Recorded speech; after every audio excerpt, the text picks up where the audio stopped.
3 gol nelle ultime 4 giornate per salvare il Cagliari. Davide Marchini riesce con 3 soli gol arrivato a gennaio ad entrare nei cuori di tutto il tifo rossoblu per quei 3 gol.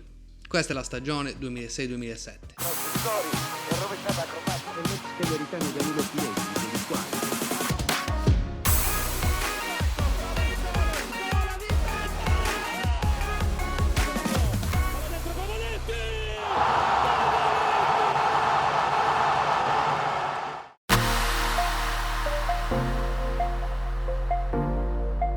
Quindi dopo che Cellino ha mandato via anche Nedo Sonetti, avendo già preso accordi, come mi avete voi ricordato e fatto notare nei commenti, ad aprile aveva già preso accordi con Marco Giampaolo, arriva quindi Marco Giampaolo a sedersi sulla panchina del Cagliari. Marco Giampaolo, che sappiamo essere un professionista molto preciso, molto rigido, che magari non poteva, cioè magari non era il meglio per la piazza rossoblù, per come stava andando anche l'ambiente del Cagliari. È un periodo in cui lo stadio spesso si trova a essere semivuoto, quindi magari serviva più un allenatore che ricoinvolgesse il pubblico ad andare allo stadio e a portare la tifoseria vicino alla squadra, ma le esigenze di Massimo Cellino sono ben altre, perché Cellino vuole vendere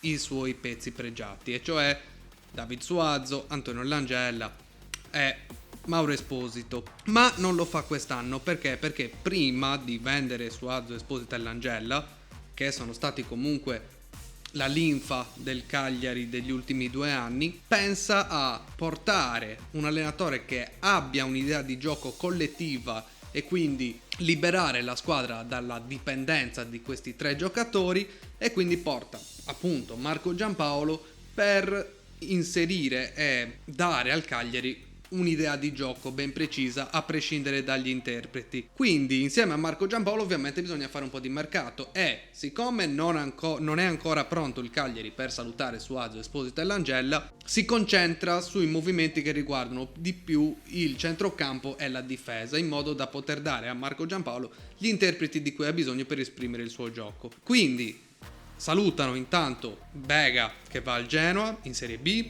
Abegon, dopo 8 stagioni, saluta e va all'Atalanta in uno scambio con D'Agostino, che verrà a Cagliari, un esterno di centrocampo.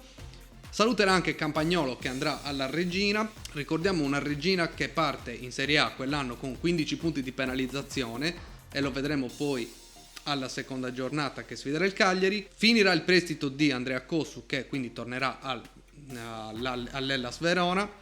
E saluterà anche Massimo Gobbi, che verrà prelevato dalla Fiorentina. Per quanto riguarda gli arrivi, invece, arriveranno dalla Reggina nello scambio con Campagnolo, arriverà Biondini, che rimarrà a Cagliari anche per diversi anni, conquistandosi tra l'altro anche la nazionale. Dal Bologna arriverà Leonardo Colucci, arriverà Paolo Bianco dal Catania, Simone Pepe in prestito dall'Udinese, poi arriveranno i 2 bidoni dell'anno, perché saranno Peñalba, argentino, e Semedo, portoghese. Più arriveranno ovviamente dall'Ascoli, si porterà dietro Marco Giampaolo, Cristiano Del Grosso, e il secondo portiere a sostituire Campagnolo sarà Marco Fortin, che arriva dal Siena.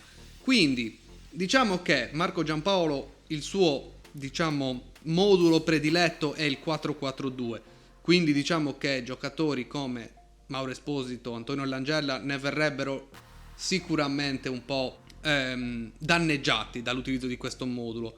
Quello che ne verrà più danneggiato sarà Antonio Langella. Perché nell'idea di Marco Giampaolo il giocatore l'ala mancina deve giocare a destra a piede invertito, e Langella, consapevole, come rivelerà poi nell'intervista e nell'episodio fatto su di lui nella serie 100 rossoblu da Vittorio Sanna, Langella rivelerà che sarà lui più che altro a chiedere di non venire schierato in quella posizione, perché era consapevole del fatto che lui non avrebbe reso allo stesso modo, che sostanzialmente quel ruolo e quel tipo di gioco non era nelle sue corde. Quindi Langella finirà sostanzialmente ai margini del progetto, non partirà per quell'anno, ma quando entrerà sarà non con Giampaolo, e quando entrerà comunque non sarà incisivo come l'è stato negli anni precedenti. Quindi la formazione tipo del Cagliari di quell'anno sarà più o meno, considerando il 4-4-2, anche se poi capiterà che Giampaolo passi al 4-3-2-1, al 4-3-1-2 o il 4-2-3-1 addirittura in qualche occasione. La formazione tipo sarà Chimenti in porta, Pisano o Michele Ferri per quanto riguarda la corsia di destra. Per quanto riguarda la corsia di sinistra invece sarà Alessandro Agostini o Cristiano Del Grosso. I centrali saranno Lopez, Bianco con Canini che è fuori per infortunio e rientrerà solo a fine campionato. Il centrocampo sarà D'Agostino, Biondini, Conti e Simone Pepe con gli altri interpreti Budel e Colucci che daranno il cambio ai vari giocatori, con davanti Suazo e Esposito, ma spesso vedremo Suazo con Pepe, la coppia d'attacco, con poi Capone che subentrerà a dare il cambio quando servirà il trequartista. Quindi si parte con Marco Giampaolo. Le prime 2 giornate il Cagliari subito 2 sconfitte. La prima col Catania, la prima col Catania e la seconda con la Reggina, che come vi ho detto parte da -15, quindi parte arrembantissima per recuperare il gap che ha sulle restanti squadre. Dopo queste 2 sconfitte il Cagliari inizia ad assimilare un po' gli schemi di Marco Giampaolo e infatti arrivano ben 10 risultati utili consecutivi, che detta così sembra un'ottima cosa, che è sempre bene, però 10 di questi risultati utili consecutivi, 8 sono pareggi. Quindi 8 pareggi, 4-0-0 addirittura. Questo a testimoniare che il gioco di Giampaolo abbia più accortezza per la fase difensiva che per la fase offensiva. E oltre a questi però 4 pareggi per 0-0 ci saranno anche gli scoppiettanti pareggi con l'Atalanta per 3-3, con i gol per l'Atalanta di Loria Ventola e di Cristiano Doni, mentre per il Cagliari segneranno David Suazo, Paolo Bianco e D'Agostino. Oltre a quello ci sarà il 2-2 col Messina col gol di Conti all'ultimo minuto, e oltre a questi anche l'1-1 con l'Inter con il gol di Colucci, più lo 0-0 importante con il Lazio, che comunque è una squadra di livello. Come l'anno precedente, per aspettare la prima vittoria in campionato bisogna aspettare la partita con la Sampdoria. Questa volta il gol vittoria sarà di Daniele Conti, 1-0, avverrà alla fine del primo tempo, e la vittoria che poi farà più rumore, che sarà comunque alla 12ª giornata, quindi sarà l'ultimo dei 10 risultati utili consecutivi, sarà quella che farà più rumore perché arriverà all'ultimo minuto con un gol di Simone Pepe contro la co-capolista del momento, che è il Palermo, in quel momento prima a pari punti con l'Inter, che da lì poi inizierà la sua discesa. L'imbattibilità del Cagliari si ferma, l'imbattibilità per quelle 10 partite si fermerà poi alla 13ª giornata, dove andremo a Empoli e non solo perderemo la partita per un gol su punizione di Vannucchi, ma perderemo anche Antonio Chimenti, che proprio su quella punizione segnata da Vannucchi cadrà male sulla spalla e riporterà un infortunio che lo terrà fuori fino alla 31ª giornata. In ogni caso, con Marco Fortini in porta, il Cagliari continua a proporre il suo gioco, riesce a pareggiare addirittura per 2-2 contro il Milan, con i gol di Suazo e di Capone. Per il Milan segneranno Gilardino e Borriello, e con l'ennesimo pareggio con il Parma stavolta per 0-0, il presidente Scellino inizia ad annoiarsi perché sono troppi pareggi, il Cagliari non entusiasma, Cellino vuole un gioco più scoppiettante, più entusiasmante, e quindi decidere che, a prescindere di come andrà la partita tra Udinese e Cagliari in programma per la giornata successiva, Giampaolo verrà esonerato. Il Cagliari, la voce ovviamente trapela nell'ambiente del Cagliari, arriverà il giorno della partita, il Cagliari scenderà in campo ovviamente con la testa altrove e perderà per 3-1. Ricordiamo giusto in quell'occasione che ci sarà il gol di Andrea Cocco. Quindi, per sostituire Marco Giampaolo e portare un gioco più scoppiettante, ci si aspetta che comunque Cellino prenda un allenatore che abbia un valore importante. Invece arriva Franco Colomba che è reduce l'anno precedente di una retrocessione ai play-out con l'Avellino.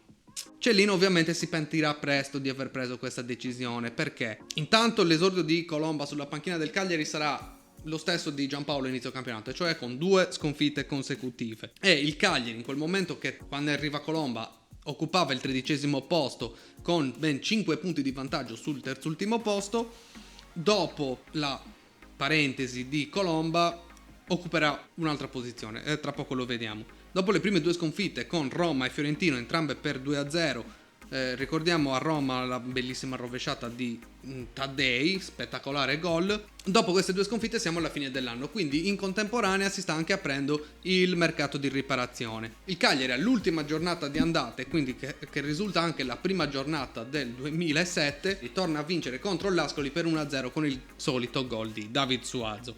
Il mercato invernale non porterà grandi cambiamenti, anzi non ne porterà quasi nessuno, forse uno solo se non sbaglio, che è l'arrivo di Davide Marchini dalla Triestina in Serie B e la cessione in prestito di Cocco. Davide Marchini è un esterno che ricoprirà sia il ruolo di centrocampista esterno sia il ruolo di terzino nel Cagliari, a seconda comunque delle occasioni. Non brillerà fino a che arriveremo alla 34esima giornata. Quindi il Cagliari adesso ha cambiato praticamente nulla della sua squadra, è reduce dalla vittoria con l'Ascoli e riesce anche a ripetersi sul campo del Catania con il gol vittoria segnato ancora da David Suazo su calcio di rigore. Queste due vittorie consecutive per il Cagliari però sono ovviamente un fuoco di paglia. Perché? Perché nelle successive 4 partite il Cagliari conquista un solo punto, che sarà contro il Siena, una diretta concorrente tra l'altro per la salvezza,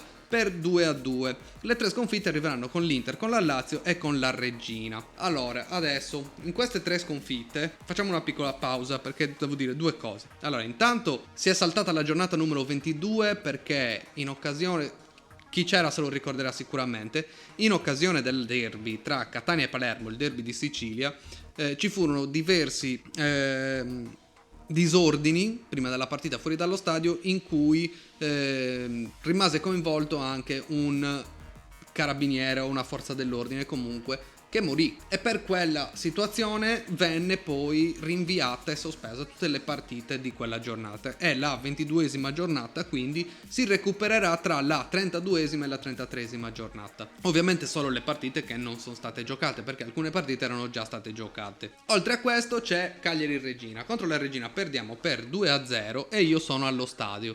Quindi per l'ennesima volta sono allo stadio, non vedo il Cagliari segnare un gol, ma perde anche per 2-0 con la doppietta di Vigiani. E tra l'altro in quella partita fanno il loro esordio anche 2 giocatori che ancora non avevano giocato. Io mi ricordo bene perché uno era Puddu, che era un giocatore della Primavera, se non sbaglio anche l'anno precedente capocannoniere del campionato Primavera B, che farà la sua apparizione per uno stralcio di partita e poi giocherà di nuovo a fine campionato, nell'ultima di campionato. E anche Peñalba che tutto sommato non fece neanche così male, ma era decisamente alto, grosso, ma anche lento, quindi non riuscì particolarmente a incidere. Farà altre forse 2 o 3 presenze, ma poi non lascerà sicuramente il segno. E comunque continua la mia maledizione del Cagliari allo stadio, ma qualcosa stava iniziando a prospettarsi all'orizzonte e lo vedremo nella prossima puntata. Quindi, chiusa questa piccola parentesi, dopo la sconfitta per 2-0 contro la Lazio, che è l'ultima in ordine di tempo di questo filotto di sconfitte, Cellino si accorge che forse era meglio chiamare Giampaolo, perché adesso il Cagliari si trova con soli 3 punti di vantaggio sulla terzultima ed è necessario fare risultati per riportarsi a distanza di sicurezza. Quindi torna Marco Giampaolo e si riparte da Torino. Il Cagliari va a Torino, perde per 1-0, ma dimostra di avere completamente un altro piglio sulle gare, riesce a dimostrare di avere un'organizzazione in campo decisamente migliore rispetto a quanto fatto con Colomba, e fortunatamente quella sconfitta non fa perdere quel vantaggio di 3 punti sulle dirette concorrenti. Alla 27esima giornata poi il Cagliari riesce a vincere per 2-0 sull'Atalanta con i gol di Suazo e di Simone Pepe, e acquista anche un punto sulla terzultima. Alla 28esima col pareggio con la Samp, addirittura con il gol di David Suazo e il gol di Palombo per la Sampdoria su una respinta un po' così di Fortin, perché non si respinge mai la palla verso il centro. Con questo risultato il Cagliari addirittura va a più 5 sulla terzultima, quindi continua ad allungare. Dopo la sconfitta in casa poi con il Chievo Verona per 2-0, il Cagliari ha ben 3 risultati utili consecutivi. Questi 3 risultati utili consecutivi, con il 2-0 sul Messina e il 3-1 a Palermo contro il Palermo e lo 0-0 con l'Empoli, portano addirittura il Cagliari a +8 sulla terzultima. Quindi diciamo che il Cagliari riesce di nuovo a navigare in zone tranquille. Quindi arriviamo al recupero siamo alla 32esima giornata, quindi come abbiamo detto prima c'è il recupero della 22esima giornata tra la 32esima e la 33esima giornata. Il recupero è nella partita contro il Livorno, il Cagliari va a Livorno e perde per 2-1. La giornata successiva però c'è il Milan e quindi il Cagliari perde anche per 3-1 contro il Milan, con il gol di Suazo su calcio di rigore, che tra l'altro, adesso che mi ricordo, il gol di Suazo contro il Milan su calcio di rigore, guardando i colori delle maglie, è esattamente le riprese che sono state utilizzate nel film L'allenatore nel pallone 2, quando la Longobarda va a giocare contro il Milan a San Siro, perché la Longobarda in quel spezzone di film ha la maglia verde e segna un calcio di rigore con un giocatore di colore. Quindi le scene in cui non si riconoscono i giocatori sono le scene di quella partita lì. Se poi volete andare a compararle, si vede che effettivamente sono quelle. Comunque, dopo la sconfitta per 3-1 col Milan, c'è la sconfitta anche nella giornata successiva contro il Parma. E con la sconfitta col Parma il vantaggio del Cagliari viene risicato a soli 2 punti dal Chievo, che è terzultimo. La classifica in quella stagione tra la terzultima e diciamo la zona Europa è chiusa in 4 punti. Infatti in 4 punti ci sono ben 8 squadre. E qui sale in cattedra Davide Marchini. Davide Marchini nelle ultime 4 giornate, ma principalmente nelle ultime 2 giornate in casa, perché in tutto questo siamo a 4 giornate dalla fine e ci sono 4 punti, in 4 punti 8 squadre, quindi la lotta a salvezza è apertissima. Quindi al Cagliari servono punti per essere sicuri di salvarsi. E qui sale in cattedra proprio Davide Marchini, perché nella partita con l'Udinese, che potrebbe essere, che già dà al Cagliari un parziale piede in Serie A per l'anno successivo, va sotto il Cagliari. Il Cagliari va sotto con il gol di Muntari, ma qui c'è la prima perla di Marchini, perché Marchini firma il pareggio del Cagliari e poi con il gol di Capone il Cagliari riesce a vincere la partita con l'Udinese e quindi prendere i 3 punti. Poi si va a perdere nella successiva trasferta e all'ultima partita in casa, quindi alla 37esima giornata, c'è la Roma, che è tra l'altro seconda in classifica, quindi un avversario tutt'altro che semplice da affrontare. Però qui Marchini è di nuovo trabordante, perché dopo il vantaggio di David Suazo e il pareggio di Francesco Totti, Marchini non ne fa uno, ne fa 2. Doppietta di Davide Marchini con il secondo gol che è bellissimo, riesce a portare il Cagliari sul 3-1, poi Totti segnerà il 3-2, ma non basterà e quindi Davide Marchini uscirà tra la standing ovation del pubblico, lasciando il posto a Alessandro Budel e di fatto regalando la salvezza matematica al Cagliari. Perché nell'ultima giornata di campionato c'è in programma Chievo-Catania, Catania-Chievo, vabbè, con entrambe le squadre che sono sotto il Cagliari, quindi qualsiasi risultato ci sarà tra Catania e Chievo-Verona, il Cagliari è comunque salvo. Quindi per l'ultima giornata ad Ascoli, con il Cagliari che è matematicamente salvo, si perde per 2-1, va bene, si perde per 2-1, ma il gol del Cagliari chi lo fa? Il gol del Cagliari lo fa un giovanissimo ed esordiente Marco Mancosu. Marco Mancosu segna il suo primo gol in Serie A con la maglia del Cagliari nella stagione 2006-2007. Oltre a lui faranno il loro esordio in campionato anche Simone Resti, che entrerà nel secondo tempo, e anche Salvatore Burrai, che poi sarà destinato a fare carriera lontano da Cagliari.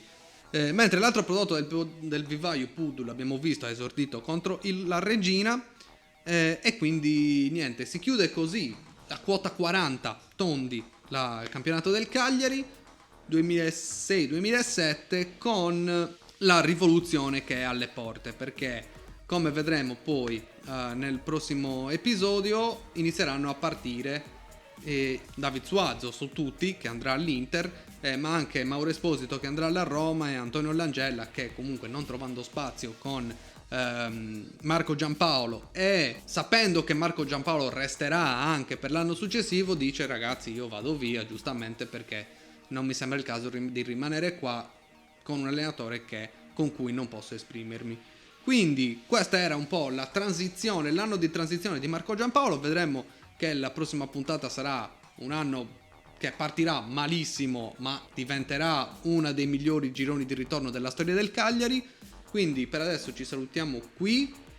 Noi ci vediamo settimana prossima con la stagione 2007-2008 e la grandissima salvezza con la guida di Davide Ballardini. Io vi invito a lasciare un mi piace, a condividerlo e a iscrivervi al canale per rimanere aggiornati sui vari video che usciranno. Quindi io vi ringrazio, vi saluto e ci vediamo settimana prossima e nei prossimi giorni. Ciao!